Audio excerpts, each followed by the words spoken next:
दोस्तों नमस्कार, मैं Atul Sharma, additional district prosecution officer Sehore Madhya Pradesh में पोस्टेड हूँ। आज मैं आपके समक्ष कंट्राडिक्शन एंड ओमिशन के संबंध में चर्चा करने के लिए उपस्थित हुआ हूँ। सीआरपीसी के सेक्शन 162 और 145 एविडेंस एक्ट में कंट्राडिक्शन और ओमिशन के संबंध में वर्णन किया है। दोस्तों इस संबंध में तहसीलदार सिंह वर्सेस उत्तर प्रदेश राज्य जो 1954 में माननीय उच्चतम न्यायालय द्वारा डिसाइड किया गया था, वह लैंडमार्क जजमेंट। इस संबंध में कंट्राडिक्शन और ओमिशन के संबंध में जो भी कंसेप्ट है वो तहसीलदार सिंह वाले जजमेंट में सारे क्लियर कर दिए गए। बल्कि मैं ये कहूँगा कि यदि तहसीलदार सिंह का जजमेंट देख लिया जाता है तो इसमें कोई परेशानी रही नहीं है। दोस्तों सेक्शन 162 को देखते हैं। 162 पहले तो ये है जो पूर्वतन लेखबद्ध कथन है जो 161 के तहत इन्वेस्टिगेटिंग ऑफिसर द्वारा ले लिया जाता है, उसका उपयोग सिर्फ और सिर्फ कंट्राडिक्शन के लिए किया जाता है। 162 सीआरपीसी का प्रोविजो एक प्रोविजो कहता है कि जब किसी साक्षी जिसका 161 के तहत पूर्वतन कथन लेखबद्ध कर लिया जाता है और उसे जांच या विचारण में अभियोजन द्वारा कॉल किया जाता है और वह अभियोजन साक्षी के रूप में आता है, तब उस साक्षी के कथन का कोई भाग अभियोजन द्वारा साबित किया जाता है।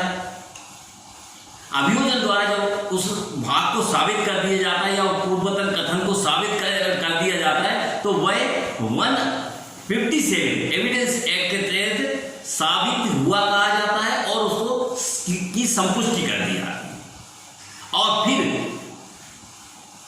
अभियुक्त की ओर से उसी अभियोजन साक्षी का कंट्राडिक्शन किया जाता है।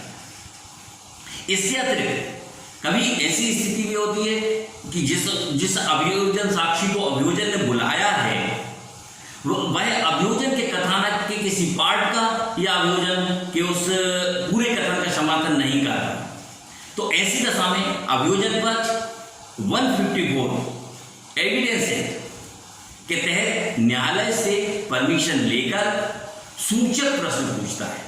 क्योंकि जब वह सूचक प्रश्न पूछने लगा है तो वह प्रति परीक्षा करने लगा है, क्रॉस एग्जामिनेशन करने लगा है, तो फिर यहाँ पर प्रोसिक्यूशन द्वारा भी उससे कंट्राडिक्शन किया जाता है, जबकि वो गवाह इसी का प्रोसिक्यूशन का ही गवाह है। लेकिन यदि वह कथानक का समर्थन नहीं करता है तो 154 एविडेंस एक्ट के तहत न्यायालय से परमिशन लेकर उस साक्षी का अभियोजन द्वारा कंट्राडिक्शन ओमिशन किया जा सकता है।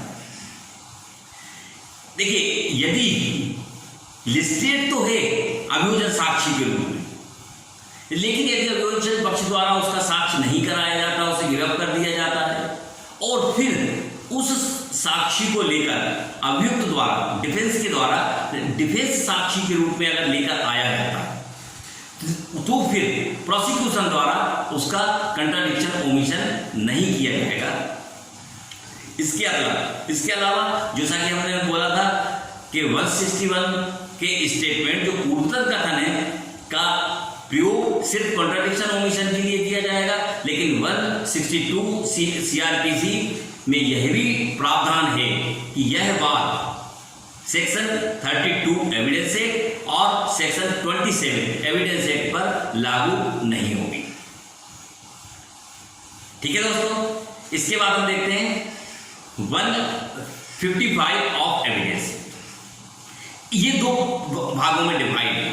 पहला यह है कि यदि किसी साक्षी का जिसका कि पूर्वतन कथन लेखबद्ध किया गया है जो कि प्रश्नगत बातों से रिलेवेंट है, जो घटना हुई है उससे संबंधित है वो कथन, तो ऐसे कथन को, ऐसे स्टेटमेंट को दिखाए बिना साक्षी को यदि साबित कर दिया जाए तो यह 157 एविडेंस एक्ट के तहत प्रोसिक्यूशन द्वारा साबित कर दिया जाता है, उसे संपुष्ट कर दिया जाता है। तब अभियुक्त के द्वारा इस साक्षी से प्रति परीक्षा की जाएगी। इसी से सद का एक सेकंड पार्ट है जो किंतु से शुरू होता है। जिसमें यह स्पष्ट प्रावधान किया गया है कि यदि उस कथन द्वारा उसका खंडन करने का आशय है तो उस कथन को साबित किए बिना साक्षी का ध्यान उस कथन के पूर्वतन लेखबद्ध कथन के भाग पर आकर्षित करना होगा, तभी उसका कंट्राडिक्शन किया जाए। संपूर्ण कथन का कंट्राडिक्शन नहीं किया जाए। दोस्तों, मैंने अपनी सर्विस के दौरान इस चीज को मार्क किया है कि कई अभियोजन अधिकारी पूरे के जो पूर्वतन लेखबद्ध कथन है उसके पूरे को मार्क कर देते हैं। ये मेरे हिसाब से उचित नहीं है, क्योंकि 145 एविडेंस एक्ट में स्पष्ट लिखा है कि साक्षी का ध्यान उस पूर्वतन लेखबद्ध कथन के भाग की ओर आकर्षित कर खंडन किया जा सकता है। मैं यहां यह कहूंगा कि यदि लेजिस्लेशन का आशय पूरे कथन को या उसके किसी भाग को कंट्राडिक्शन करने के संबंध में होता तो निश्चित रूप से 145 एविडेंस एक्ट में यह लिखा होता कि यदि खंडन करने का आशय है तो उस कथन को साबित किए बिना साक्षी का ध्यान उस कथन के भागों पर या संपूर्ण कथन की ओर आकर्षित कर कंट्राडिक्शन किया जाना चाहिए। तो दोस्तों, कंट्राडिक्शन कराते समय ऐसा ना करें, संपूर्ण कथन का एक संग मार्क ना करें, एक साथ उसको एग्जिबिट ना कराएं, उसको पार्ट में कराएं। पार्ट में कराने से दूसरा फायदा ये भी होता है कि यदि धीरे धीरे हम साक्षी से बात करेंगे तो साक्षी जो है ना वो अपना फ्रेंड के रूप में यूज होने लगता है, वह अपन से फ्रेंडली हो जाता है। और अपन उससे पूछेंगे तुम्हारा नाम क्या है, पिताजी का नाम क्या है, किस जगह पे रहते हो, और टुकड़ों में अगर उससे कोई बात पूछेंगे तो यदि उसे वह बात याद नहीं है बताना या वह बताना नहीं चाहता फिर भी हम अगर उसे टुकड़ों में पूछेंगे तो निश्चित रूप से हमारे फेवर में कुछ ना कुछ बात, प्रोसिक्यूशन के फेवर में कुछ ना कुछ बात आ ही जाएगी। और यदि हमने सीधे सीधे उसके लिए स्टेटमेंट पढ़ के सुना दिया तो वो बोल देगा कि ऐसा स्टेटमेंट हमने नहीं दिया था। हमें ये लिखवाना पड़ेगा कि प्रदर्शनी फला का ए से ए का भाग साक्षी के द्वारा नहीं दिया गया, लेकिन हम उसकी घटना की सच्चाई के मामले की सच्चाई तक जो हम जानना चाहते हैं, जो हमारा काम है, वह हम नहीं कर पाएंगे। इसलिए उसे पार्टों में ही पूछना चाहिए। और दूसरा हमारा मैंने जो एक चीज देखी है न्यायालय के अंतर्गत कि कंट्राडिक्शन कराना आवश्यक क्यों, कंट्राडिक्शन या ओमिशन क्यों करते हैं?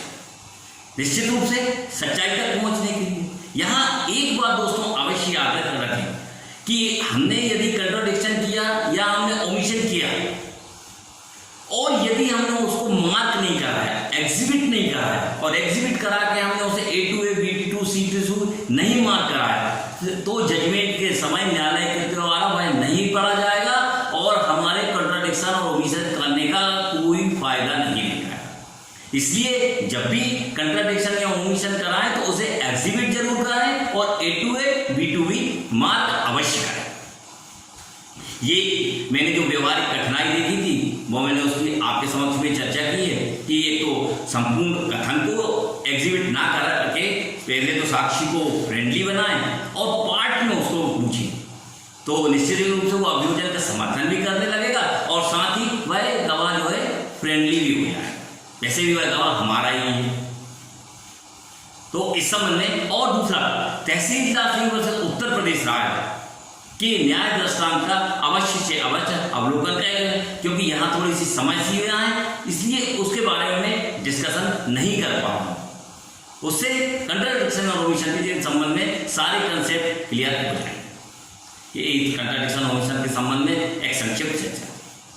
दोस्तों नमस्कार।